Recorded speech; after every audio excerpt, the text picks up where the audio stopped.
നാരായണ നാരായണ. ശ്രീ സീതാരാമേന്ദ്രാഭ്യാം നമോ നമ. ശ്രീ സീതാലക്ഷ്മണ ഭരത ശത്രുഘ്ന ഹനുമാൻ സമേതായ ശ്രീരാമചന്ദ്രായ നമോ നമ. ഓം ധർമാർത്ഥകാമമോക്ഷങ്ങളെ നേടുവാൻ രാമായണ കാവ്യം ചൊല്ലുന്നു ഞാനിഹ. ശ്രീരാമസീതാ ഹനുമൽ സ്മൃതി വരാൻ ഭക്തനായി കാൽക്കൽ നമസ്കരിക്കുന്നു ഞാൻ. മുന്നിലും പിന്നിലും രാമ നമിപ്പൂ ഭക്തനായി ഞാൻ. കാക്കണം സർവഭാവേന ഭൂവിലും മൃത്യുശേഷവും. ഈശനാത്മാവിളങ്ങും ഞാൻ നിത്യം ബ്രഹ്മാണ്ടമേതിലും. എല്ലാം ഞാൻ തന്നെ ഇപ്പാരിൽ നാശമില്ലാത്തതായി സദാ. സർവം ഖല്ലിതമേവാഹം നാഹ്യദസ്തി സനാതനം. ഓം ശ്രീമദ് വാൽമീകി രാമായണം കഥ മാത്രം പറഞ്ഞു വരുന്നു. അതിൽ രണ്ടാമത്തെ കാണ്ഡം അയോധ്യാകാന്ഡം. അതിൽ 9 സർഗം ആണ് നമ്മൾ പറഞ്ഞു വെച്ചത്. ഇനി 10ാമത്തെ സർഗം തൊട്ടാണ് പറയുന്നത്. കൈകേയി ദശരഥനുമായിട്ടുള്ള സംവാദം ഇവിടെ പറയണു. നമുക്കറിയാം ആ സംവാദം ഈ വാശി പിടിക്കലും സ്വാർത്ഥം നടപ്പാക്കലും ഒക്കെയാണ്. അതുകൊണ്ട് ബാക്കിയുള്ളവർക്കുള്ള വിഷമം നമുക്ക് പോലും അത് സ്വീകാര്യമല്ല, അത്രയ്ക്കുണ്ട്. അപ്പോൾ ഇവിടെ കൂനിയായിട്ടുള്ള കുബ്ജയായിട്ടുള്ള മന്ധര എല്ലാ ചീത്ത സ്വഭാവങ്ങളും ഉണ്ട് എന്ന് മന്ധരയുടെ സ്വഭാവം വിശകലനം ചെയ്യുമ്പോൾ നമുക്ക് മനസ്സിലാവും. ആ കുബ്ജയുടെ പ്രേരണ കൊണ്ട് ദേവി ഇവിടെ ഒരു ഉദാഹരണം പറഞ്ഞത്, വിഷം തേച്ച അമ്പ് കൊണ്ട് വീണ കിന്നരിയെ പോലെ ക്രോധാലയത്തിൽ നിലത്ത് കിടന്നു. പണ്ടങ്ങളൊക്കെ അഴിച്ച് വലിച്ചെറിഞ്ഞു. അപ്പോൾ അതൊക്കെ പൊട്ടിയിട്ട് നിലത്തിങ്ങനെ കിടക്കുന്നുണ്ട്, ചിന്നിച്ചെതറിയിട്ട് മുത്തുകൾ രത്നങ്ങളൊക്കെ. അപ്പോൾ ആകാശത്തുനിന്ന് നക്ഷത്രങ്ങൾ താഴെ വീണ് ഭൂമിയിലിങ്ങനെ കിടക്കുക. അപ്പോൾ വല്ലാത്തൊരു ഭംഗിയാണ്. അതാണോ ഇത് എന്ന് തോന്നുന്ന ആ പണ്ടങ്ങൾ കിടക്കുന്ന കാണുമ്പോൾ. അതേപോലെ നിലത്താണ് മലിന വസ്ത്രമാണ് ധരിച്ചിറക്കണത്. അങ്ങനെ വല്ലാത്തൊരു ഭാവത്തിൽ ഈ കൈകേയി ഇങ്ങനെ കിടക്കുമ്പോൾ എന്താ ചെയ്യേണ്ടത് എന്ന് ആലോചിക്കുകയാണ്. മന്ധര പറഞ്ഞതൊക്കെ കേട്ട് കുറച്ചൊരു നാഗകന്യകയെ പോലെ എന്നാണ്. സ്വന്തം സുഖത്തിന് വേണ്ടിയിട്ട് എന്ത് സ്വാർത്ഥം ചെയ്യാൻ വേണ്ടിയിട്ട് എന്ത് പ്രവൃത്തി ചെയ്യാനും ഒരു മടിയില്ല എന്ന് കാണിക്കണം ഒരു സ്വഭാവം. അപ്പോൾ അതിങ്ങനെ ആലോചിച്ച് പലതും തീരുമാനിക്കുകയാണ്. ഇങ്ങനെ സുഹൃത്തായിട്ടുള്ള, അതേപോലെ ഈ ആയയുടെ ഭാവത്താണ് എങ്കിലും സുഹൃത്ത് ബന്ധം പോലെയാണ്. എല്ലാ കാര്യങ്ങളും അങ്ങോട്ടും ഇങ്ങോട്ടും തുറന്ന് പറയും. സാധാരണ ആയയോട് അങ്ങനെ പതിവില്ല. എങ്കിലും ഇവിടെ സുഹൃത്ത് എന്നുള്ള നിലയ്ക്ക് കണക്കാക്കിയതുകൊണ്ട് എല്ലാം തുറന്ന് പറയണം. മന്ധരയോട് കൈകേയി ചെയ്യണ ഏറ്റവും വലിയ അബദ്ധമാണ്. അപ്പോൾ അതിനെ ചൂഷണം ചെയ്യുന്നു സ്വാർത്ഥമോഹിയായിട്ടുള്ള മന്ധര. അപ്പോൾ നമ്മൾ ശ്രദ്ധിക്കേണ്ട ഒരു കാര്യമാണ്, വിശ്വസിക്കാൻ പറ്റുമോ ഇല്ലയോ എന്ന് ഇടയ്ക്കിടയ്ക്ക് പരീക്ഷിക്കണം. നമ്മളെ കൊണ്ടു ചാടിക്കുമോ എന്ന് ചിന്തിക്കണം. അവിടെ കൈകേയിക്ക് അത് സാധ്യമായില്ല. അപ്പോൾ മന്ധര കൈകേയിയുടെ ഈ ഒരു തീരുമാനം, ഭർത്താവിനോട് 2 വരം വാങ്ങും. അത് ഭരതൻ രാജാവാനും ശ്രീരാമൻ കാട്ടു പോവാനും 14 കൊല്ലം. അപ്പോൾ മന്ധരയ്ക്ക് ഒരു വിശിഷ്ടമായിട്ടുള്ളൊരു സ്ഥാനം കിട്ടും. കാരണം കൈകേയിയാണ് രാജമാതാവ്. അതുകൊണ്ട് അങ്ങനെയാണ് ആവുക. അപ്പോൾ കുറച്ചൊരു ശുണ്ഠിയെടുത്തിട്ടുള്ള ഭാവത്തിൽ ഈ ദൃഢനിശ്ചയത്തോട് കൂടിയിട്ട് ആ സ്ത്രീ ഒരു അബല എന്ന് കൂട്ടുകയാണ്. ഏതായാലും അങ്ങനെ നിലത്ത് കിടക്കണു.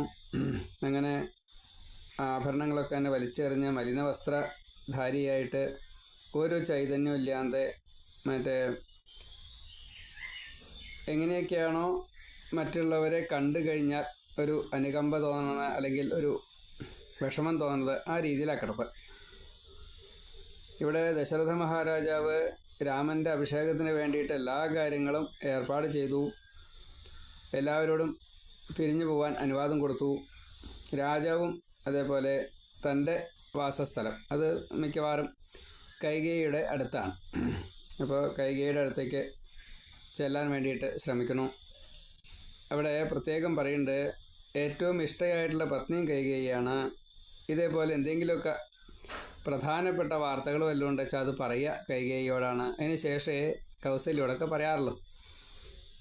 അപ്പം ഇങ്ങനെ കൈകേയിയുടെ അടുത്ത് ചെന്നിട്ട് പറയാൻ മാത്രമല്ല, അങ്ങനെയുള്ള സന്ദർഭങ്ങളിലൊക്കെ കുറച്ചധികം താല്പര്യത്തോട് കൂടിയിട്ടാണ് സല്ലാപാധികാര്യങ്ങളൊക്കെ ഉണ്ടാവുക. അപ്പോൾ അവിടെയൊക്കെ പലതും മോഹിച്ചിട്ടാണ് വരണം രാജാവ്.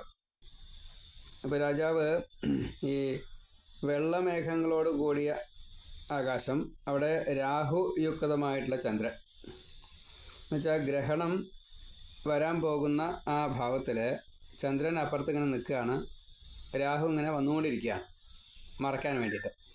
ആ ഒരു പോലെ ആയിപ്പോയി ഈ രാജാവിൻ്റെ കൈകേയിയുടെ, ദശരഥൻ്റെ കൈകേയിയുടെ അടുത്തുള്ള വാസസ്ഥലത്തേക്ക് വരവ്, വീട്ടിലേക്ക്, കൊട്ടാരത്തിലേക്ക്. അപ്പോൾ അവിടെ കൊട്ടാരത്തിൻ്റെ ചില വർണ്ണനകൾ നടത്തുന്നുണ്ട്. ഉദ്യാനം, ഉപവനം, മുറ്റം, അങ്കണം. അങ്കണം, ഉദ്യാനം, ഉപവനം, ഇതൊക്കെ എല്ലാ കൊട്ടാരങ്ങൾക്കും ഉണ്ടാവും. അതിൻ്റെ ഒരു വർണ്ണന. അവിടെ തത്തയുണ്ട്, മയിലുണ്ട്, മറ്റേ ക്രൗഞ്ച പക്ഷികളുണ്ട്, പിന്നെ ജലാശയത്തിൽ ഹംസങ്ങളുണ്ട്, വാദ്യഘോഷങ്ങളൊക്കെ ധാരാളമുണ്ട്, കുബ്ജകൾ, മറ്റേ വാമനികൾ, ഉയരം കുറഞ്ഞിട്ടുള്ള സ്ത്രീകൾ ഈ സഹായത്തിനായിട്ട് കുറേ ഉണ്ട്. പിന്നെ ധാരാളം ചെടികൾ, ചമ്പക, അശോകം തുടങ്ങിയിട്ടുള്ള കാര്യങ്ങൾ, ലതാഗ്രഹങ്ങൾ, വള്ളിക്കുടിലുകൾ, പിന്നെ ആനക്കൊമ്പുകൊണ്ട് അലങ്കരിച്ചതായിട്ടുള്ള അല്ലെങ്കിൽ അതുകൊണ്ടുണ്ടാക്കിയിട്ടുള്ള ഫർണിച്ചറുകൾ, ഇരിപ്പിടോ കട്ടിലോ എന്തൊക്കെയാ വെച്ചാൽ അതൊക്കെ സ്വർണം വെള്ളിയൊക്കെ കെട്ടിയിട്ട്, അതേപോലെ വേദികൾ വളരെ അലങ്കരിച്ചിട്ടുള്ള മറ്റേ അതാത് ദിവസത്തെ പൂക്കുലകളെ കൊണ്ടൊക്കെ കുരുത്തോല എന്തൊക്കെയാ വെച്ചാൽ അതൊക്കെ അലങ്കരിച്ചിട്ടുണ്ട്. മരം കൊണ്ട് അതേപോലെ അതിസുന്ദരമായിട്ടുള്ള ഈ കുളമോ കിണറോ എന്തൊക്കെയാ വെച്ചാൽ അതൊക്കെ എത്രത്തോളം നന്നായിട്ട് അലങ്കരിക്കാൻ പറ്റുമോ അങ്ങനെ അലങ്കരിച്ചിട്ടുണ്ട്. അതും സ്വർണവും വെള്ളിയും മറ്റേ ആനക്കൊമ്പും ഇങ്ങനെയൊക്കെയാണ് പാത്രങ്ങൾ തൊട്ട് സകലതും. അതേപോലെ പാനീയങ്ങൾ, ആഹാരങ്ങൾ, ഇതൊക്കെ വളരെ വിലപ്പെട്ടതായിട്ടുള്ള പാത്രങ്ങളിൽ ഏറ്റവും സംശുദ്ധമായിട്ടുള്ള, ഏറ്റവും സ്വാദിഷ്ടമായിട്ടുള്ള അങ്ങനെയൊക്കെയാണ്. എല്ലാം സ്വർഗതുല്യം, അങ്ങനെയാണ് രാജകീയമായിട്ട്. അപ്പോൾ അത് സ്വീകരിക്കാൻ വേണ്ടിയിട്ടാണ് രാജാവ് വരുന്നത്. അവിടെ അന്തർപ്പുറത്തേക്ക് ചെന്നപ്പോൾ സാധാരണഗതിയിൽ ഉണ്ടാവണ പോലെയല്ല, ചെന്ന വഴിക്ക് കൈകേയി സ്വീകരിക്കാറുണ്ട്. കൈകേയി അവിടെ കാണാനേ ഇല്ല. ഇതെന്ത് പറ്റി എന്നായി. അപ്പോൾ ഒന്നുകൂടി ചിന്തിച്ചു, എന്താ ഇപ്പം ഇങ്ങനെ വരാൻ കാരണം. മാത്രമല്ല ഇങ്ങനെയുള്ള സന്ദർഭങ്ങളിൽ കൂടുതൽ അടുത്ത് ഇടപെടണം. അപ്പോൾ അതിന് വേണ്ടിയിട്ട് ആ സ്വീകരിക്കപ്പെടാൻ വേണ്ടിയിട്ട് മോഹിച്ചുകൊണ്ടാണ് അവിടെ വരണത് രാജാവ്. അപ്പോൾ ഇതൊന്നും കാണാനില്ല, ഗ്രഹം ശൂന്യമാണ്, സേവകരെ പോലും കാണാനില്ല. അതാ രസം. കാത്തിരിക്കാതെ കണ്ട് ഇതുവരെ ഉണ്ടായിട്ടില്ല. അപ്പോൾ ഗ്രഹത്തിൽ പ്രവേശിച്ചു, സംശയിച്ചുകൊണ്ടാണ് എന്തൊക്കെയോ ചില മൂഢത ഈ കൈകേയിക്ക് ഈ മന്ധര പറഞ്ഞു കൊടുത്തിരിക്കണു. അത് അതേപോലെ തന്നെ സംഭവിക്കുന്നു. എല്ലാവരും പേടിച്ചുകൊണ്ടാണ് നിൽക്കുന്നത്. അതേപോലെ പ്രതിഹാരി, അവിടെ സ്ത്രീകളുണ്ടാവും, കാവക്കാർ, അപ്പോൾ ദാസികളായിട്ട് അവർ രാജാവിനെ വരുമ്പോൾ വിസ്തരിച്ച് കൂട്ടിക്കൊണ്ടുപോകും. അങ്ങനെയൊക്കെ പതിവുണ്ട്. എന്തെങ്കിലുമൊക്കെ കാരണവശാൽ ഒന്ന് റാണിക്ക് എത്താൻ പറ്റായിരിക്കും, അങ്ങനെയൊക്കെ ഉണ്ടാവുമല്ലോ. അപ്പോൾ എന്താ സംഭവിച്ചത് എന്ന് അറിയാൻ വേണ്ടിയിട്ടുള്ള ഔത്സുക്യം. അപ്പോൾ ഈ കാവൽക്കാരി പറഞ്ഞു, രാജാവേ, ക്രോധാലയത്തിലാണ് കൈകേയി മാതാവ് ഉള്ളത്. അപ്പോൾ എന്താ ഇങ്ങനെ വരാൻ കാരണം? വല്ലാത്തൊരു കേട്ടതോട് കൂടിയിട്ട് മനസ്സാകെ കലുഷിതമായി. ക്രോധാലയത്തിൽ വെറും നിലത്ത് മുമ്പ് കണ്ടിട്ടില്ലാത്ത വിധത്തിലാണ് കൈകേയി മാതാവ് കിടക്കണതെന്ന് കൂടി കേട്ടപ്പോൾ എന്തൊക്കെയോ ദുഃഖങ്ങൾ വല്ലാതെ കണ്ട് പീഡിപ്പിക്കുന്നുണ്ട് ആ രാജമാതാവിനെ. അതേപോലെ ഇത് കേട്ട് കഴിഞ്ഞപ്പോൾ നിഷ്കളങ്കനായിട്ടുള്ള, വൃദ്ധനായിട്ടുള്ള, ഒരു പാപകർമ്മവും ചെയ്യാത്തതായിട്ടുള്ള ആ രാജാവ് ഇങ്ങനെ കേട്ട് കഴിഞ്ഞപ്പോൾ വല്ലാത്തൊരു വിഷമം തോന്നി. അവിടെ ചെന്നു നോക്കുമ്പോൾ വേര് നഷ്ടപ്പെട്ട് അല്ലെങ്കിൽ ചീഞ്ഞിട്ടോ അല്ലെങ്കിൽ മുറിച്ചിട്ടോ എങ്ങനെ ചെയ്യക്കോട്ടെ, അങ്ങനെയുള്ള മരം ഇങ്ങോട്ട് കടപുഴകി വീണാൻ തണ്ടാവുക അതേപോലെ കിടക്കുന്നുണ്ട്. മാത്രമല്ല സ്വതേ സൗന്ദര്യം നല്ലതുണ്ട്. അതാണ് ഇപ്പോൾ ഏറ്റവും ചീത്തയായിട്ട് കിടക്കണം. സൗന്ദര്യത്തിന് കളങ്കം പറ്റിയിട്ടില്ല. പക്ഷേ വേഷവിധാനങ്ങൾക്കും ഭാവങ്ങൾക്കും ഇങ്ങനെ വന്നു കഴിഞ്ഞപ്പോൾ കളങ്കായി. അപ്പോൾ ഇത് എന്താ ഇങ്ങനെ വരാൻ കാരണം? ഇതൊരു മായ ബാധിച്ചതാണോ? അതേപോലെ തന്നെ ഒരു വലയിലകപ്പെട്ട മാൻപേട എങ്ങനെയാണോ ദുഃഖിക്കുന്നത് അതേപോലെ നായാട്ടുകാരൻ്റെ അമ്പയൊക്കെ എങ്ങനെ വല്ലതും ചെയ്തു. പിന്നെ കാട്ടിൽ ഈ ഒറ്റപ്പെട്ട് അങ്ങനെയുള്ള പല വിഷമങ്ങൾ അനുഭവിക്കുന്ന മൃഗങ്ങളുണ്ട്. അതേ കൂട്ടത്തിൽ പ്രത്യേകിച്ച് മുയൽ, മാൻ എന്നൊക്കെ പറഞ്ഞു കഴിഞ്ഞാൽ കൂടുതൽ ശ്രദ്ധിക്കും. അപ്പോൾ രാജാവ് ചോദിച്ചു, എന്തിനാ കൈകേയി ശുണ്ഠിയെടുക്കുന്നത്? ആരോടാ ശുണ്ഠിയെടുക്കുന്നത്? എന്നോടല്ല എന്നത് എനിക്ക് ഉറപ്പുണ്ട്. ആരാണ് കൈകേയിയെ ധിക്കരിച്ചത് അല്ലെങ്കിൽ അപമാനിച്ചത്? എന്തിനാ മണ്ണിൽ കിടക്കണത്? ഞാൻ ജീവിച്ചിരിക്കുമ്പോൾ എന്തിനാ സന്തോഷം നഷ്ടപ്പെടുത്തണത്? ഈ ഭൂതബാധാദികളൊക്കെ വന്നു കഴിഞ്ഞാൽ ഇങ്ങനെയൊക്കെ സംഭവിക്കാറുണ്ട്. അങ്ങനെ വല്ലതും ഉണ്ടോ? ഇതിനൊക്കെ നമുക്ക് പരിഹാരം ചെയ്യാം. എന്തിനായാലും നമുക്ക് പരിഹാരമുണ്ട്. രോഗങ്ങൾ വല്ലതും ഉണ്ടോ? ഇവിടെ വൈദ്യന്മാരുണ്ട്. പിന്നെ ഇത്രയും കാലമായിട്ട് ഭഗവതിക്ക് ഈ പോലത്തുള്ള യാതൊന്നും ഉണ്ടായിട്ടില്ല. അപ്പം അതുകൊണ്ട് എന്താണോ വേണ്ടത് വെച്ചാൽ ആവശ്യം പറഞ്ഞോളൂ. അത് കരയണ്ട, ദുഃഖിക്കണ്ട, കാര്യം സാധിക്കാതിരിക്കില്ല. പിന്നെ വേറെന്തെങ്കിലും അവമാനിക്കില്ല അങ്ങനെയുള്ളതൊക്കെ വരുമല്ലോ. അല്ലെങ്കിൽ ഏതെങ്കിലും ചില പീഡകൾ മാനസികമായിട്ടൊക്കെ ഉണ്ടാവും. അപ്പോൾ അത് ചെയ്തയാൾ വധിക്കണോ ഞാൻ? പിന്നെ വധ്യനായിട്ട് നിൻ്റെ സ്വന്തക്കാരും എല്ലാവരും ജയിലിലിട്ടുണ്ട് വെച്ചാൽ അവരെ ഞാൻ മോചിപ്പിക്കണോ? ദരിദ്രൻ ആയിട്ട് സുഹൃത്തുക്കളുണ്ട് വെച്ചാൽ ധനികനാക്കണോ? അതല്ലെങ്കിൽ ഈ ധനികനെ ഒന്നുമില്ലാത്തവനായിട്ട് ദരിദ്രനാക്കി തീർക്കണോ? എന്താ ആവശ്യച്ചാൽ പറഞ്ഞോളൂ. വധിക്കാൻ പാടില്ലാത്ത ആളെ വധിക്കാനും കൂടി ഞാൻ തയ്യാറാണ്. നിൻ്റെ സന്തോഷമാണ് എനിക്ക് ആവശ്യം. രാജാവ് കൈകേയിയോട് പറയുകയാണ്, എൻ്റെ ജീവന് വേണ്ടി പോലും ഞാൻ കൈകേയിയുടെ അഭിപ്രായം അത് നിരസിക്കില്ല. അതുകൊണ്ട് എന്താ ആവശ്യച്ചാൽ പറഞ്ഞോളൂ. കാരണം നിനക്ക് എന്നോടുള്ള പ്രേമം, എനിക്ക് നിന്നോടുള്ള പ്രേമം, ഇത് ഒരു ചൂഷണത്തിന് വിധേയമാവരുത്. ഇത് കുറച്ചിങ്ങനെ ആലോചിച്ചും കൊണ്ട് പറഞ്ഞു എന്നാണ്. അങ്ങോട്ടും ഇങ്ങോട്ടും തുറന്നതായിട്ടുള്ള മനസ്സ് വേണം ഭാര്യാഭർത്താക്കന്മാരുടെ തമ്മിൽ. അത് മാത്രമല്ല ഇഷ്ടകളാണ്. ഇനി രണ്ടുപേരും അങ്ങോട്ടും ഇങ്ങോട്ടും ഇഷ്ടന്മാരാണ്. അപ്പോൾ ഒരു കാരണവശാലും ഇങ്ങനെ ചെയ്യാൻ പാടില്ല. ഞാനിതാ ശപഥം ചെയ്യണു. എന്താണോ വേണ്ടച്ചാൽ അത് ഞാൻ സാധിപ്പിച്ചോളാം. ഈ ഭൂമിക്ക് 4 പുറം സൂര്യപ്രകാശം ഇങ്ങനെ വരികയാണല്ലോ. അവിടെ അത് മുഴുവൻ എൻ്റെ അധീനത്തിലാണ്. അതിലേത് രാജ്യാകുട്ടിക്ക് കൈകേയിക്ക് വേണ്ടത്? കുറച്ച് രാജ്യങ്ങളുടെ പേര് പറഞ്ഞു. ദ്രാവിഡം, സിന്ധു, സൗവീരം, സൗരാഷ്ട്രം, ദക്ഷിണാപഥ രാജ്യങ്ങൾ, അംഗവംഗ, മഗധ, മത്സ്യം, കാശി, കോസലം. ഏതാണോ വേണ്ടത് അതൊക്കെ. സമ്പൽ സമൃദ്ധിയാണ്, ധനധാന്യമുണ്ട്. അതേപോലെ പശു, പക്ഷി, മൃഗാദികളെല്ലാം ഉണ്ട്. സസ്യലതാദികളെല്ലാം ധാരാളമായിട്ടുണ്ട്. അപ്പോൾ ഏതാണോ വേണ്ടത് അത് തരാം. എന്തിനാണ് ഈ പീഡ അനുഭവിക്കുന്നത്? എന്തിൻ്റെ പേരിലാണ് ധീരത നഷ്ടമാക്കിയത്? അപ്പോൾ സാധാരണഗതിയിൽ രാജാവിൻ്റെ വാക്ക് സൂര്യപ്രകാശം പോലെയാണ്. എന്ത് മഞ്ഞിനി ഉരുക്കും. അവിടെ ദുഃഖിക്കേണ്ട ആവശ്യമില്ല, പറഞ്ഞോളൂ. ഇങ്ങനെ കേട്ടപ്പോൾ കുറച്ചൊരാശ്വാസത്തോട് കൂടിയിട്ട് ഈ ഭർത്താവിന് അപ്രിയം, രാജാവിന് അഹിതം, ഇത് പറയാൻ വേണ്ടിയിട്ട് കൈകേയി നീട്ടു. എന്നിട്ട് ഉറപ്പ് കിട്ടാൻ വേണ്ടിയിട്ട് രാജാവിനെ വീണ്ടും വിഷമിപ്പിക്കാൻ വേണ്ടിയിട്ടുള്ള വാക്കുകളാണ് ആദ്യം തന്നെ പറഞ്ഞത്. ഇങ്ങനെ 10ാമത്തെ സർഗം പറഞ്ഞു വെച്ചു. ഇനി 11ാമത്തെ സർഗം പറയാണ്, മന്മഥ ശരപീഡിതനായിട്ടുള്ള പിന്നെ കാമവേഗവശകനുമായിട്ടുള്ള രാജാവ്. സാധാരണ ഇങ്ങനെയൊക്കെ ആകുമ്പോൾ കൂടുതൽ അടുപ്പം കാണിക്കും. അപ്പോൾ ആ അടുപ്പത്തിന് ഇച്ഛിച്ച് വന്ന രാജാവിനെ അത് മുറക്കിയെന്ന് മാത്രമല്ല പറഞ്ഞു, എനിക്കാരും അപ്രയം ചെയ്തിട്ടില്ല എന്ന് വെച്ചാൽ രാജാവിനെ അപ്രയം ചെയ്ത് വേറെ ആരും ചെയ്തിട്ടില്ല. അതാണ്, ആരും എന്നെ അവമാനിച്ചിട്ടില്ല. അങ്ങനെയൊന്നും ചെയ്യാൻ ആർക്കും ധൈര്യം ഉണ്ടാവില്ല. അതുകൊണ്ട് എൻ്റെ ഒരു ആഗ്രഹത്തെ സാധിപ്പിക്കാൻ അങ്ങ് തയ്യാറാണെങ്കിൽ വാക്ക് തരണം, സത്യം ചെയ്യണം, എന്നിട്ടേ ഞാൻ ആഗ്രഹം പറയുള്ളൂ. അങ്ങനെ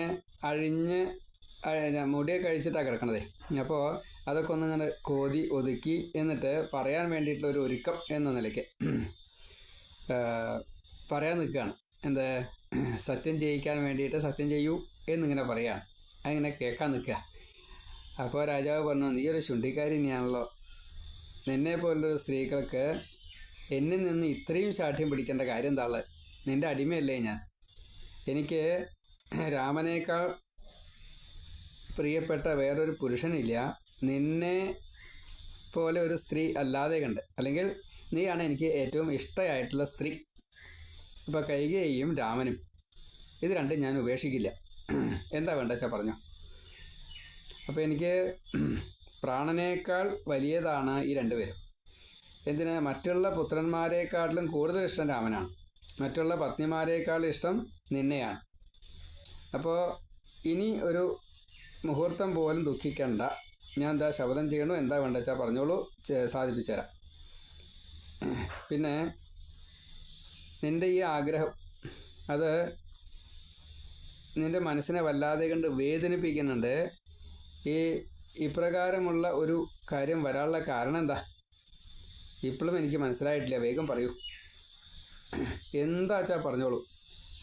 അപ്പോൾ രാജാവിന് തന്നെ സംശയം തോന്നാൻ തുടങ്ങി. കാരണം ഈ സൗന്ദര്യം, നല്ല വാക്കുകൾ, ഇതൊക്കെ കൈകേയി രാജാവിനെ കീഴ്പ്പെടുത്തുന്ന കാര്യമാണ്. സുന്ദരി, യൗവനം, നല്ല വാക്ക്, പരിചരണം, അങ്ങനെയല്ലേ? അതൊക്കെ കൗസല്യ ചെയ്യായിട്ടല്ല കേട്ടോ, സുമിത്ര ചെയ്യായിട്ടല്ല. പക്ഷെ അതിനേക്കാൾ കൂടുതൽ തോന്നിച്ചു എന്നതാണ്.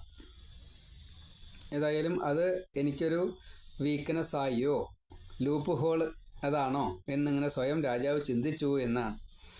എന്നാലും അതിനെ ശരി അംഗീകരിക്കണം. കാരണം രാമനെതിരെ കൈകേയി ചിന്തിക്കും എന്നുള്ളത് വിചാരിച്ചിട്ടില്ല, സ്വപ്നത്തിൽ പോലും വിചാരിച്ചിട്ടില്ല.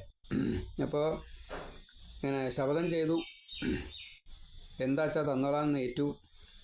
മറ്റേ കാര്യം പറയൂ എന്ന് പറഞ്ഞപ്പോൾ കൈകേയി എടുത്ത വായിക്ക് പറഞ്ഞു, ഇന്ദ്രൻ പണ്ട് 2 വരം അങ്ങേക്ക് തന്നിട്ടുണ്ട്. അത് ഈ ജഗത്ത് മുഴുവന് അറിയുമാറാകട്ടെ. അങ്ങയുടെ വാക്കിൽ നിന്നും എല്ലാവരും കേൾക്കുന്നത് സമം ഞാനും കേൾക്കട്ടെ, അല്ലെങ്കിൽ ആ സമയത്ത് തന്നെ ഞാനും കേൾക്കട്ടെ.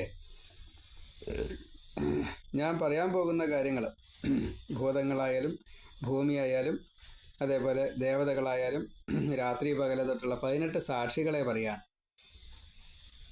പഞ്ചഭൂതങ്ങൾ, 4 ദിക്ക്, സൂര്യചന്ദ്രന്മാർ, രാത്രി പകല്, മറ്റേ സന്ധ്യ, കാലം, അന്തരീക്ഷം, ധർമ്മദേവൻ, ഇതൊക്കെ അറിയട്ടെ. 18 സാക്ഷികളുണ്ട്, അതൊക്കെ അറിയട്ടെ. എന്താ അത്? മഹാരാജാവ് സത്യസന്ധനാണ്, തേജസ്വിയാണ്, ധർമ്മജ്ഞനാണ്, സത്യവാക്കാണ്, ശുദ്ധചിത്തനാണ്. എനിക്ക് വേണ്ടിയിട്ട് എന്താണോ വേണ്ടത് അത് ചെയ്തു തരും എന്ന് ദേവന്മാർ തൊട്ടുള്ള എല്ലാവരും അറിയട്ടെ. ഇങ്ങനെ മഹാശൂരനായിട്ടുള്ള കാമമോഹിതനായിട്ടുള്ള വരദനായിട്ടുള്ള ദശരഥ രാജാവിനോട് കൈകേയി ഇങ്ങനെ പറഞ്ഞപ്പോൾ വീണ്ടും അതിനോട് ഉറപ്പിക്കാൻ വേണ്ടിയിട്ട് പറയുകയാണ്, മഹാരാജാവേ, പണ്ട് ദേവന്മാർ തമ്മിലുണ്ടായിട്ടുള്ള യുദ്ധത്തിൽ ശത്രു അങ്ങയെ വീഴ്ത്തി കഴിഞ്ഞപ്പോൾ അങ്ങയുടെ ജീവൻ പോയില്ല എന്ന് മാത്രമേ ഉള്ളൂ. ഞാൻ അവിടെ നിന്ന് അങ്ങയെ എടുത്തു കൊണ്ടുപോയി രക്ഷിച്ചു, ശുശ്രൂഷിച്ചു, വീണ്ടും ആരോഗ്യം തന്നതിൻ്റെ ശേഷം അങ്ങ് വീണ്ടും യുദ്ധം ചെയ്തു, അന്ന് ജയിച്ചു. അന്ന് എനിക്ക് തന്നതായിട്ടുള്ള 2 വരങ്ങൾ അപ്പോൾ വേണ്ടാന്ന് പറഞ്ഞു. എനിക്ക് ആ വരങ്ങൾ ഇപ്പം വേണം. വാഗ്ദാനം ചെയ്ത വരമാണ്, അത് തരുക തന്നെ വേണം. ഇങ്ങനെ കൈകേയി പറഞ്ഞു. ഇതിൽ രഥത്തിൻ്റെ ചക്രം ഊരിപ്പോയി എന്നും അവിടെ ആണി ഇളകിയതുകൊണ്ടാണെന്ന് മനസ്സിലായത്. അത് ആണിക്ക് പകരം കൈകേയിയുടെ കൈയിട്ടു എന്നല്ല, ഒക്കെ പിന്നീട് നമുക്ക് കേൾക്കാം. അപ്പോൾ ഇവിടെ ഈ രാജാവിൻ്റെ അക്ഷമമായിട്ടുള്ള ഒരു മനോഭാവം, കൈകേയിയുടെ അതിരൂക്ഷമായിട്ടുള്ള ഈ വാക്ക്, ഇത് ഇനി എന്താ പറയാൻ പോകുന്നത് എന്നുള്ള ഒരു ആകാംക്ഷ, ഇങ്ങനെ പലതും. കാമമോഹിതനായിട്ടുള്ള രാജാവിന് എനിക്കിതൊന്നും ഇപ്പോൾ പറഞ്ഞാൽ ശരിയാവില്ല. എനിക്ക് 2 വരങ്ങൾ ഇപ്പോൾ തന്നെ തരാമെന്നുള്ള ഏറ്റതിൻ്റെ ശേഷം സത്യം ചെയ്താലേ ഞാൻ പറയുള്ളൂ എന്നെല്ലാം പറഞ്ഞു എന്നല്ലാണ്ട് കാര്യം പറഞ്ഞില്ല. അപ്പോൾ കുറച്ചൊരു വിഷമായി. ഇപ്പോൾ രാജാവ് പറഞ്ഞു, ഈ രാമനും നെയ്യും അല്ലാതെ കണ്ട് എനിക്ക് വേറെ യാതൊന്നുമില്ല, പിന്നെ എന്തിനാ പഠിക്കണം എന്ന് ചോദിച്ചപ്പോൾ പറഞ്ഞു, രാമനായിട്ടുള്ള കരുതിയ ഓരോ വസ്തുക്കളും പട്ടാഭിഷേകത്തിന് വേണ്ടത് ഉപയോഗിച്ചുകൊണ്ട് എൻ്റെ മകൻ ഭരതനെ രാജാവാക്കി വാഴിക്കണം, യുവരാജാവാക്കണം. അതേപോലെ രാമൻ 14 കൊല്ലം കൊടും വനത്തിൽ സന്യാസിയായിട്ട് സന്യസിച്ചുകൊണ്ട് കഴിയണം. ഇത് രണ്ടുമാണ് എൻ്റെ ആവശ്യപ്പെട്ട വരം. അതുകൊണ്ട് രാജാധിരാജനായിട്ടുള്ള അങ്ങ് സത്യവ്രതനായിട്ട് ഭവിക്കണം, കുലത്തെയും ശീലത്തെയും ജന്മത്തെയും രക്ഷിക്കണം. പിന്നെ മനുഷ്യന്മാർക്ക് സത്യം പാലിക്കുക എന്നത് തപോധനന്മാരെക്കാൾ കൂടുതൽ പ്രാധാന്യമുണ്ട് ഈ കാര്യത്തിന്. അതുകൊണ്ട് അത് ചെയ്യാതിരിക്കരുത്. ഇങ്ങനെ കൈകേയിയുടെ അതികഠിനമായിട്ടുള്ള ഈ വാക്ക് പെട്ടെന്നാണ് കേട്ടപ്പോൾ രാജാവ് സ്വതേ ഒട്ടും ചിന്തിച്ചിട്ടില്ല. ബോധം പോയി താഴെ വീണു. പിന്നെ കുറച്ച് കഴിഞ്ഞ് കൊണ്ടുവന്നു. എന്നിട്ട് ഉണർന്ന് 4 പേരൊക്കെ നോക്കി, ഞാൻ ദുസ്വപ്നം കാണുകയാണോ, അതോ എനിക്ക് ചിത്തഭ്രമം വന്നോ, അതോ വേറെ ഏതെങ്കിലും ഈ പൂർവ്വജന്മസ്മൃതിയോ അങ്ങനെ എന്തെങ്കിലും ഒരു മനസ്സിനെ ബാധിക്കുന്ന ഈ പ്രാരബ്ധം അങ്ങനെയുണ്ട്. അത് രോഗബാധയായിട്ട് വരും. പൂർവ്വജന്മകൃതം പാപം വ്യാധിരൂപേണ ആധിരൂപേണ ജായതയെന്നൊക്കെ ഉണ്ട്. അപ്പോൾ അങ്ങനെ വല്ലതും ആണോ? ഇങ്ങനെ ആലോചിച്ച് വല്ലാത്തൊരു അസ്വസ്ഥത. വീണ്ടും ബോധത്തിൽ വന്നതിന് ശേഷം കൈകേയിയുടെ വാക്ക് കേട്ട് തളർന്ന് ഈ പുലിയെ കണ്ട മാനിനെ പോലെ രാജാവ് കൈകേയി ഇങ്ങനെ നോക്കുന്നുണ്ട്. ഈ വാക്കിനെ ശ്രദ്ധിക്കുന്നുണ്ട്. അതിങ്ങനെ വീണ്ടും മനനം ചെയ്യുന്നുണ്ട്. ആകെ അസ്വസ്ഥതയായി, ശരീരത്തിനും മനസ്സിനും ഒരേപോലെ. അപ്പോൾ മന്ത്രശക്തി കൊണ്ട് മണ്ഡലത്തിൽ ബന്ധിതനായിട്ടുള്ളൊരു ഘോര സർപ്പം, ഇത് വല്ലാത്തൊരു ആഭിചാരക്രിയ പോലെ ആയില്ലോ.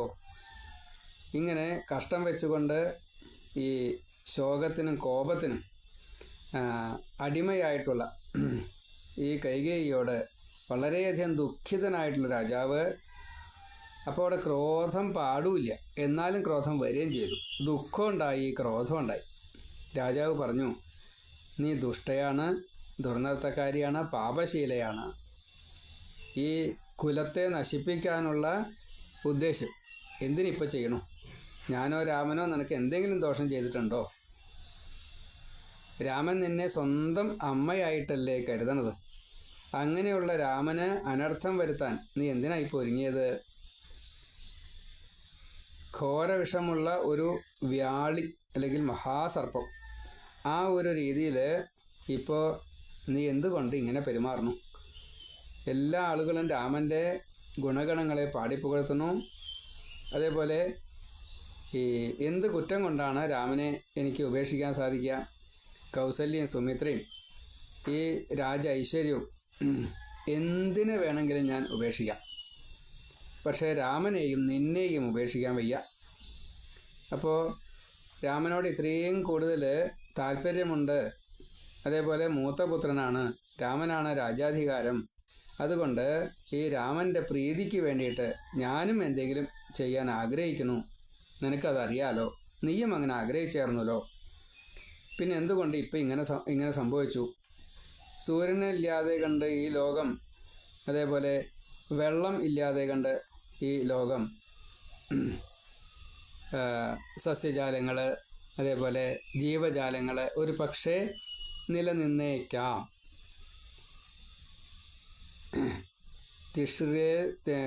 തിഷിരേൽ ലോകോ വിനാ സൂര്യം സസ്യം വാ സലിലം വിനാ. ഇങ്ങനൊരു പക്ഷേ നിന്നേക്കാം. പക്ഷേ എന്നതു രാമം വിനാ ദേഹേ തിഷ്ഠേത്തു മമ ജീവിതം. എനിക്ക് രാമനില്ലാതെ കണ്ട് ജീവിക്കാൻ സാധിക്കില്ല. വളരെ പ്രധാനപ്പെട്ടതായിട്ടുള്ളൊരു ഉപമ ആണ് പറഞ്ഞത്. അതൊരു വല്ലാത്ത രീതിയിലാണ് പറഞ്ഞത്. ജീവജാലങ്ങൾക്ക് സൂര്യൻ ഇല്ലാതെ പറ്റില്ല, വെള്ളം ഇല്ലാണ്ട് പറ്റില്ല, വായു ഇല്ലാണ്ട് പറ്റില്ല, ഭൂമി നിലനിൽക്കില്ല. സസ്യജാലങ്ങളായാലും ഈ തിര്യജാതികളായാലും മനുഷ്യന്മാരായാലും അവർക്കൊക്കെ വായു വേണം, വെള്ളം വേണം, സൂര്യൻ വേണം, ഒക്കെ വേണം. അത് ഒരു പക്ഷേ ഈ മൂന്നും ഇല്ലെങ്കിലും ഈ ജീവജാലങ്ങൾ ഒരു പക്ഷേ ജീവിക്കുമായിരിക്കും. എനിക്ക് രാമനില്ലാണ്ട് പറ്റില്ല. ഇങ്ങനെ പറഞ്ഞപ്പോൾ അതൊഴിച്ച് ബാക്കി എന്താ വേണ്ടച്ചാൽ പറഞ്ഞോളൂ. ഈ പാപകർമ്മത്തിന് വേണ്ടിയിട്ട് നീ എന്തിനിങ്ങനെ നാണം കെടുന്നു? ദുര്യശസ് മറ്റേ ഒരിക്കലും ഇങ്ങനെയൊന്നും വരാൻ പാടില്ല. എന്തിനാ ഇങ്ങനൊരു നെഗറ്റീവ്? മാത്രമല്ല, ഞാൻ എൻ്റെ കാല് പിടിച്ചിട്ട് പ്രാർത്ഥിക്കുകയാണ്, ഇത്രയും കഠിനമായിട്ടുള്ള ഒരു പാപചിന്ത നീ ഉപേക്ഷിക്കണം. നിനക്ക് ഭരതനോട് അത്രയും കൂടുതൽ ഇഷ്ടമുണ്ട് എന്ന് കൂട്ടുക. എനിക്കതിന് വിരോധമില്ല. നീ എപ്പോഴും പറയാറെന്താ, എനിക്ക് ഭരതനേക്കാൾ ഇഷ്ടം രാമനെയാണ്. കാരണം രാമൻ്റെ സ്വഭാവം അത്രയും നന്നാണ്, അതുകൊണ്ടല്ലേ അങ്ങനെ പറയാനുള്ള കാരണം. പിന്നെ രാജ്യാവകാശിയാണ്, മൂത്ത മകനാണ്, നിനക്ക് വളരെയധികം പ്രിയം ചെയ്തു തരുന്ന ആ പുത്രൻ ഇപ്പോൾ പെട്ടെന്ന് ഇങ്ങനെ മാറാൻ എന്താ കാരണം? ആരുടെ പ്രേരണ കൊണ്ടാണ് അതിങ്ങനെ സംഭവിച്ചത്? ഇങ്ങനെ ഈ ക്രോധാകാരത്തിൽ പ്രവേശിക്കേണ്ടതായിട്ടുള്ള ഇങ്ങനെയൊരു വരത്തെ വാങ്ങേണ്ടതായിട്ടുള്ള ഒരു കാര്യം നിനക്ക് എന്തുണ്ടായത്? നിനക്ക് നിയമം അറിയില്ലേ? നിൻ്റെ മനസ്സ് ഇത്ര വിപരീതമാക്കിയത് ആരാ? അത് ഇക്ഷ്വാകു വംശത്തിൻ്റെ നാശത്തിനല്ലേ? വേണ്ടത് വേണ്ട പോലെ കാണാൻ എന്തുകൊണ്ട് നിനക്ക് കഴിയണില്ല? ഇത് യുക്തമാണോ അയുക്തമാണോ? മറ്റുള്ളവർക്ക് ഇതുകൊണ്ട് എന്തെങ്കിലും ദോഷം ഉണ്ടാവുമോ? നിനക്കെന്താ ഒന്നും മനസ്സിലാവാത്തെന്താ? എനിക്കൊന്നും മനസ്സിലാവണില്ല. നിൻ്റെ വിശ്വാസത്തിന് ഇത്രയും വലിയ കോട്ടം തട്ടാനുള്ള കാരണം എന്താ? നിനക്ക് ഭരതനെ പോലെയല്ലേ രാമൻ, അല്ലെങ്കിൽ രാമനല്ലേ ഭരതനേക്കാൾ മീതെ. പിന്നെ രാമനെ പേടിക്കേണ്ട ആവശ്യമില്ല. ധർമാത്മാവായിട്ടുള്ള രാമൻ എല്ലാ അർത്ഥത്തിലും എങ്ങനെ വേണമെങ്കിൽ നിനക്ക് സുഖത്തെ പ്രദാനം ചെയ്യും. രാമനെ കാട്ടിൽ അയക്കാതിരുന്നൂടെ? ഭരതനെ രാജാവാക്കിക്കോളൂ, വിരോധമില്ല. കാരണം ധർമ്മത്തിൽ ഉറച്ചു നിൽക്കുന്നതായിട്ടുള്ള സുകുമാരനായിട്ടുള്ള ഈ രാമൻ എങ്ങനെയാണ് ഈ കാട്ടിൽ ഒറ്റയ്ക്ക് വസിക്കുക? നിനക്ക് എങ്ങനെയാണ് അത് സഹിക്കാൻ പറ്റുക? നന്മ മാത്രം കാണുന്ന ഒരാൾക്ക്, അതേപോലെ എന്നും നിനക്ക് വേണ്ടിയിട്ട് ശുശ്രൂഷ ചെയ്യുന്നതായിട്ടുള്ള ഈ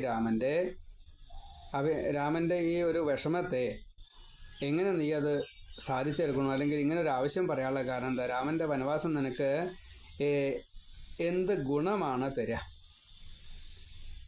ഭരതനേക്കാൾ കൂടുതൽ ഈ രാമൻ നിനക്ക് ഇഷ്ടനായിരുന്നു. ഇപ്പോൾ പെട്ടെന്ന് ദോഷം വരാനുള്ള കാരണം എന്താ? അനിഷ്ടം വരാനുള്ള കാരണം എന്താ?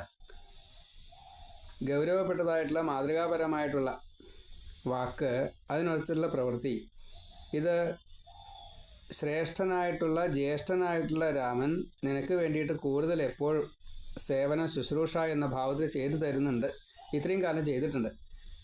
അതേപോലെ 10,000-കണക്കിന് സ്ത്രീകളും വൃദ്ധജനങ്ങളും ഇവിടെ ധാരാളമുണ്ട്. ആരും രാമനെ പറ്റിയിട്ട് ഒരു ദോഷവും ഇതുവരെ ഒരു അപവാദം പോലും പറഞ്ഞിട്ടില്ല. അത്രയും വിശുദ്ധ തേജസ്സായിട്ടുള്ള ഈ രാമനെ ആദരിക്കാത്തവരായിട്ടും ഇവിടെ ആരുമില്ല.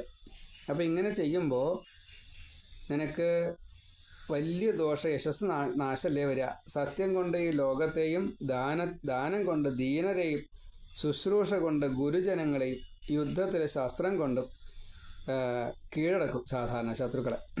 വളരെ പ്രധാനപ്പെട്ടതായിട്ടുള്ളൊരു ഉപദേശമാണ്. സത്യേന ലോകാൻ ജയതി ദ്വിജാൻ ദാനേന രാഘവ ഗുരുൻ ശുശ്രൂഷയാ വീരോ ധനുഷ യുധി ശാസ്ത്രവാൻ. അപ്പോൾ സത്യം കൊണ്ട് ലോകത്തെ മുഴുവൻ ജയിക്കാൻ സാധിക്കും. അങ്ങനെയാണ് രാമൻ ജയിക്കുന്നത്. ദാനം കൊണ്ട് ദീനരെ, ബ്രാഹ്മണരെ, സ്ത്രീകളെ, കുട്ടികളെ ഒക്കെ ജയിക്കും. ശുശ്രൂഷ കൊണ്ട് ഗുരുജനങ്ങളെ ജയിക്കാൻ സാധിക്കും. യുദ്ധത്തിൽ അസ്ത്രശസ്ത്രങ്ങളെ കൊണ്ട് ജയിക്കാൻ സാധിക്കും. ഇങ്ങനെ എല്ലാ അർത്ഥത്തിലും സത്യം, ദാനം, തപസ്, ത്യാഗം, മിത്രത, വിശുദ്ധി, ആർജവം, വിദ്യ, ഗുരുജന ശുശ്രൂഷ, ഇതൊക്കെ രാമനിലുണ്ട്. അത്രയും ആർജവസമ്പന്നനായിട്ടുള്ള, ദേവന് തുല്യനായിട്ടുള്ള, രാജർഷി തുല്യനായിട്ടുള്ള ആ രാമനിൽ ഇങ്ങനൊരു ദ്രോഹം നിൻ്റെ മനസ്സിൽ എങ്ങനെ വന്നു? ചെയ്യാൻ പാടില്ലാത്താണല്ലോ. ലോകത്തിലെല്ലാവർക്കും പ്രിയം പറയുന്ന രാമൻ അപ്രിയമായിട്ട് ഒരു വാക്കും പറയാറില്ല, ഒരു പ്രവൃത്തിയും ചെയ്യാറില്ല. മനസ്സാ വചസാ കർമ്മണ. ക്ഷമ, ത്യാഗം, തപസ്, സത്യം, ധർമ്മം, കൃതജ്ഞത, അഹിംസ, അങ്ങനെയല്ല. രാമോ വിഗ്രഹവാൻ ധർമ്മ. അങ്ങനെയുള്ള ഒരാളെ എന്തിനാ ഇങ്ങനെ ബുദ്ധിമുട്ടിക്കുന്നത്? ഇനി മാത്രമല്ല, ഞാനൊരു വൃദ്ധൻ, ഇതാ എൻ്റെ അവസാനം അടുക്കാറായി, ഇപ്പോൾ ഇതാ ദുഃഖം വന്നു. ഇങ്ങനെ ഞാൻ ദുഃഖിക്കുന്നത് എൻ്റെ മരണത്തിൽ നിനക്ക് എന്തെങ്കിലും താല്പര്യമുണ്ടോ? ഈ 7 സമുദ്രവും അതിൻ്റെ അതിരായിട്ട് നിൽക്കണോ, ഭൂമിക്ക് അതിരായിട്ട്, അത് മുഴുവൻ ഞാൻ നിനക്ക് തരാം. നിൻ്റെ ഈ കോപം, നിനക്ക് എന്താണോ ആഗ്രഹം അത് ഞാൻ സാധിപ്പിച്ചു തരാം. കോപം ഇല്ലാണ്ടേക്കും. മാത്രമല്ല ഈ ദ്വേഷം, രാഗദ്വേഷാദികളുണ്ടല്ലോ, അത് മുഴുവൻ ഒഴിവാക്കൂ. മാത്രമല്ല ഈ എന്തിനാണ് രാമനെ അധർമ്മം ചെയ്യിക്കുന്ന രീതിയിൽ? രാമൻ വിചാരിച്ചാൽ നിന്നെ ശിക്ഷിക്കും. രാമൻ ചെയ്യില്ല, എനിക്കും അതിന് സാധിക്കും, ഞാനും ചെയ്യില്ല. അപ്പോൾ ഇതിൻ്റെ ഫലം എന്താ ഉണ്ടാവുക? ഒരു ചൈതന്യവും ഇല്ലാത്ത രീതിയിലാവും എല്ലാവരും, ഈ രാജ്യം മുഴുവൻ. ഞാനും നീയും രാമനും ഭരതനും ഒക്കെ വിഷമം ചെയ്തുകൊണ്ടുണ്ടാവുള്ളൂ. അതുകൊണ്ട് ഈ ഇതൊരു ആവേശമാണ്. ഈ കോപാവേശത്തിൽ നിന്ന് നീ പുറത്തു വരണം. നിന്നെ ആരോ പ്രേരിപ്പിച്ചെടുക്കുകയാണ്. അതുകൊണ്ട് നീ അവിടെ നിന്ന് രക്ഷപ്പെട്ട് സുഖത്തെ അനുഭവിക്കൂ. അപ്പോൾ കൈകേയി പറഞ്ഞു, രാജാവേ, ഈ 2 വരം തന്നിട്ട് പിന്നെ അത് ഇല്ല എന്ന് പറയണ്ട, അത് പ്രശ്നമാണ്. വാക്ക് തെറ്റിച്ചു കഴിഞ്ഞാൽ രാജസദസ്സിൽ അങ്ങയോടൊപ്പം നിർത്തുന്ന രാജർഷിമാർ, അതേപോലെ ധർമ്മജ്ഞന്മാർ, അവരെന്താ ഉത്തരം പറയുക? ആരുടെ പ്രസാദം കൊണ്ടാണ് ജീവനുള്ളതായിരിക്കുന്നത്, ആര് എന്നെ ഇതുവരെ കാത്ത് രക്ഷിച്ചു, ആ കൈകേയിക്ക് ഞാൻ കൊടുത്ത വാക്ക് ഇതാ മിഥ്യയാക്കിയിരിക്കുന്നു എന്ന് രാജ്യസഭയിൽ പറയാൻ പറ്റുമോ? നരാധിപ മറ്റേ ഭർത്താവിനെ വിളിക്കുക, കൈകേയി വരം തന്നിട്ട് ഇപ്പോൾ വരം തരില്ല എന്ന് പറയുമ്പോൾ ഇത് മനുഷ്യരിൽ ഇന്ദ്രനായിട്ടുള്ള രാജാവിന് ഭൂഷണമല്ല എന്നുള്ള അറിയില്ലേ, കളങ്കാണെന്നുള്ള അറിയില്ലേ. എൻ്റെ കാര്യം അവിടെ നിൽക്കട്ടെ, എൻ്റെ കാര്യം സാരില്ല, യശസ് നശിക്കുന്നതാണല്ലോ പറഞ്ഞത്. അപ്പം അത് സാരില്ല. ഈ പരുന്ത് പ്രാവിനെ പിടിക്കാൻ വന്നപ്പോൾ ശിബി മഹാരാജാവ് ആ പ്രാവിനെ രക്ഷിക്കാൻ വേണ്ടിയിട്ട് സ്വന്തം തൊടയിൽ ഒരു മാംസക്കഷ്ണം മുറിച്ചെടുത്ത് പരുന്തിന് തിന്നാൻ കൊടുത്തു. പരുന്തിൻ്റെ വിശപ്പ് മാറി, ഈ പ്രാവിനെ രക്ഷിക്കുകയും ചെയ്തു. അങ്ങനെയുള്ള കുലത്തിൽ ജനിച്ച അങ്ങ് എന്തുകൊണ്ട് ഇങ്ങനെ വിപരീതം ചിന്തിക്കണു? അതേപോലെ 2 കണ്ണും അളർക്കൻ ദാനം ചെയ്തു. അന്ധനായിട്ടുള്ള ബ്രാഹ്മണന് കൊടുത്ത വാക്ക് പാലിക്കാൻ വേണ്ടിയിട്ട് അളർക്കൻ എന്നുള്ള രാജാവ് 2 കണ്ണും ഒരു ബ്രാഹ്മണന് ദാനം ചെയ്തു. അങ്ങനെയുള്ള രാജവംശത്തിലാണ് അങ്ങ്. സാഗരം സത്യം പാലിക്കാൻ, ഭൂമിയെ കരയെ അതിക്രമിക്കുകയില്ലെന്ന് ദേവന്മാരോട് ചെയ്ത സത്യം, അതേപോലെ വേലയെ ഈ അതിവർത്തി, അതേപോലെ പുരാവൃത്തത്തെ ഓർത്ത് സമയത്തെ പ്രതിജ്ഞാ വാഗ്ദാനം, അതൊക്കെ ചെയ്തത് അത് അസത്യമാക്കാതെ കണ്ട് സത്യവും ധർമ്മവും പാലിക്കുക. അത് ത്യജിച്ചു കഴിഞ്ഞാൽ യശസ് നശിക്കും. അങ്ങയുടെയാണ് നശിക്കുക, എൻ്റെ അല്ല. രാമനെ രാജ്യത്ത് രാജാവായിട്ട് അഭിഷേകം ചെയ്ത് കഴിഞ്ഞാൽ കൗസല്യയോട് കൂടിയിട്ട് രമിക്കാം എന്ന് ആഗ്രഹിക്കുന്നുണ്ടോ അത് സാധിക്കില്ല, അത് ഉറപ്പാണ്. അപ്പോൾ ധർമ്മമോ അധർമ്മമോ സത്യമോ അസത്യമോ എന്തോ ആയിക്കോട്ടെ, തന്ന വാക്ക് എന്താണോ അത് ലംഘിക്കാൻ പാടില്ല.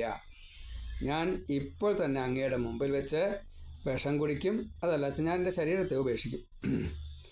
അപ്പം ഇങ്ങനെ ഈ ആളുകളെ സാധാരണഗതിയിൽ വന്ദിക്കുകയാണല്ലോ എല്ലാവരും പതിവ്. പക്ഷേ കൈകേയി ഇവിടെ ഈ വന്ദനം നിന്ദയായിട്ടാണ് ചെയ്തത്. അപ്പോൾ കൗസല്യാദേവിയെ ഒരു ദിവസം പോലും കാണേണ്ടി വരാറില്ല. അത്രയും കൂടുതൽ കൈകേയി സ്നേഹത്തോട് കൂടിയിട്ട് പരിചര്യ ചെയ്തേർന്നയാളാണ്. ഇപ്പോൾ ആ കൈകേയി എനിക്ക് വേണ്ട, കൗസല്യ മതി എന്ന തോന്നലിലെത്തിത്തീർന്നു ഈ രാജാവ്. ഇതിനേക്കാൾ ഭേദം മരണം തന്നെയാണ്. ഇതിങ്ങനെ ആലോചിക്കുമ്പോൾ, ഇതിങ്ങനെ കണ്ടപ്പോൾ കൈകേയി പറയാണ്, എൻ്റെ ഭരതനാണ് സത്യം, ഇത് എൻ്റെ സ്വന്തം മകനാണ്, ഭരതനാണ്, ഞാൻ സത്യം ചെയ്യണു.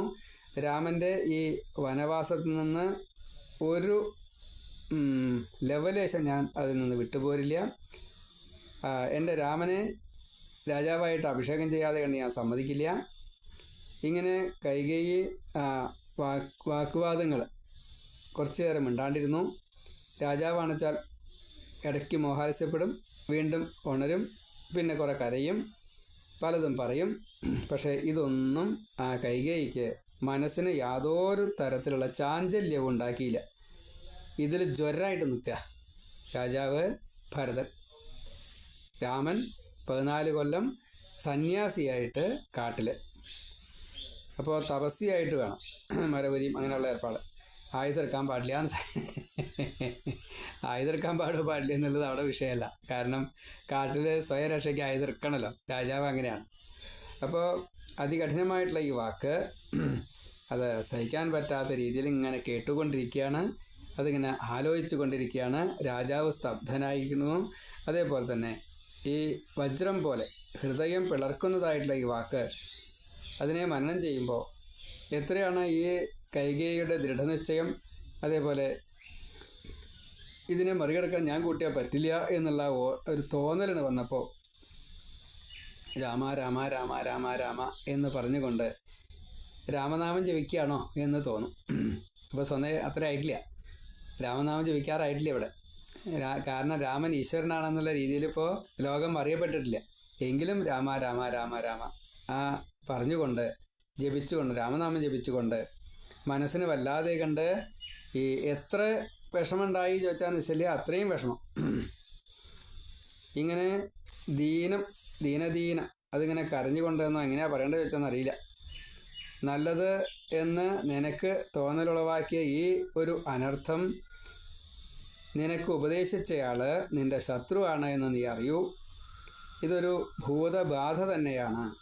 നിന്റെ ബുദ്ധി കെട്ടുപോയിരിക്കുന്നു, നിനക്ക് ലജ്ജ ഇല്ലാതായിരിക്കുന്നു, നിന്നിൽ ദുശ്ശീലം വന്നു ചേർന്നിരിക്കുന്നു. മാത്രമല്ല ബാലയായിരുന്ന ആ കാലത്ത് ഈ സത്യസന്ധത, നിഷ്കളങ്കത ഇങ്ങനെയൊക്കെ ഉണ്ടായിരുന്നു. അത് മുഴുവൻ ഇപ്പോൾ വിരോധമായിട്ട് വന്നിരിക്കുന്നു. ഭരതനെ വാഴിക്കണം എന്നുള്ളത് എനിക്ക് വിരോധമില്ല. പക്ഷേ രാമനെ എന്തിന് കാട്ടിലേക്ക് പറഞ്ഞയക്കുന്നു? ഇത് എനിക്കെന്നല്ല എല്ലാവർക്കും ഇഷ്ടമല്ല, ഭയവും തോന്നുന്നുണ്ട്. അതുകൊണ്ട് എന്താ സംഭവിക്കുക പറയാൻ പറ്റില്ല. അതുകൊണ്ടാണ്. അപ്പോൾ വാക്ക് സത്യമല്ലാതെ വരാൻ പാടുമോ? അതുമില്ല. കാരണം വരം കൊടുക്കാമെന്ന് അന്ന് പറഞ്ഞിട്ടുണ്ട്. ഈ ചോദിച്ച വരമാണ് ഏറ്റവും കുഴപ്പമായത്. അത് കാരണം ഇനി എന്ത് ചെയ്യും? ഈ ലോകം മുഴുവനെ തന്നെ നിഷേധിക്കില്ലേ എന്ന് വല്ലാത്തൊരു വിഷമത്തോടു കൂടിയിട്ട് രാജാവ് ഇങ്ങനെ ചിന്തിച്ചിരുന്നു. ഇനി ഇത് എങ്ങനെയാണ് ഭർത്താവിനും ലോകത്തിനും ഭരതനും ഹിതമായത് ചെയ്യുക? ഇത് ഒരിക്കലും ദുഷ്കൃതം എന്നുള്ള നിലയ്ക്ക് ഇങ്ങനെ കൈകേയി ഇത്രയും ചീത്ത കാര്യം ചെയ്യും, ദുഷ്ടയാണ്, നീചയാണ്, പാപകൃത്യം, ഇത് എന്തുകൊണ്ട് ഇവർ ചെയ്യുന്നു എന്ന് ആലോചിച്ചുകൊണ്ട് അവിടെ വല്ലാത്തൊരവസ്ഥയിൽ രാജാവ് ഇരിക്കുകയാണ്. ഇനി ഇതിൻ്റെ ബാക്കിയുള്ള ഭാഗങ്ങൾ നമുക്ക് നാളെ പറയാം. ഇത് വലിയൊരു പ്രകരണമാണ്. അപ്പോൾ അതുകൊണ്ട് ഓരോ വാക്കുകളും എന്താണോ ഇതിൽ പറഞ്ഞു വെച്ചാൽ അത് തന്നെ ആവർത്തിച്ച് പറയുകയാണ്. ചിലത് ആവർത്തനമാണ്, ചിലത് മറ്റേ കൂട്ടിച്ചേർക്കലുകളാണ്. അങ്ങനെയാണ്. ഇപ്പോൾ കേൾക്കുമ്പോൾ ഈ ഒരു വിരസത തോന്നണ്ട, ഇതിലുള്ളതാണ് പറയുന്നത്. നമുക്കത് കേൾക്കാം. ഇപ്പോൾ അയോധ്യാകാന്ഡത്തിലെ ഈ 10ാമത്തെ അധ്യായം പറഞ്ഞുകൊണ്ടിരിക്കുന്നത് വലിയൊരു അധ്യായമാണ്. അതിൽ 112 ശ്ലോകമുണ്ട്. 10ാമത്തിലാട്ടോ, 12ാമത്തെ സർഗം. 12ാമത്തെ സർഗമാണ്. 112 ശ്ലോകങ്ങളുണ്ട് അതിൽ. ഇപ്പോൾ അതിൽ നമ്മൾ 66 ശ്ലോകമാണ് ഇപ്പോൾ പറഞ്ഞത്. ഏകദേശം പകുതി എന്ന് കൂട്ടാം. ഇനി ബാക്കിയുള്ള ഭാഗങ്ങൾ നമുക്ക് നാളെ പറയാം. സർവത്ര ശ്രീരാമനാമകീർത്തനം ജയ ജയ രാമ രാമ ശ്രീഹരേ സീതാരാമേന്ദ്രാഭ്യാം നമോ നമ. ജാനകീകാന്തസ്മരണം ജയ ജയ രാമ രാമ സീതാരാമേന്ദ്രാഭ്യാം നമോ നമ. ആഞ്ജനേയ സ്വാമിക്ക് ജയ്.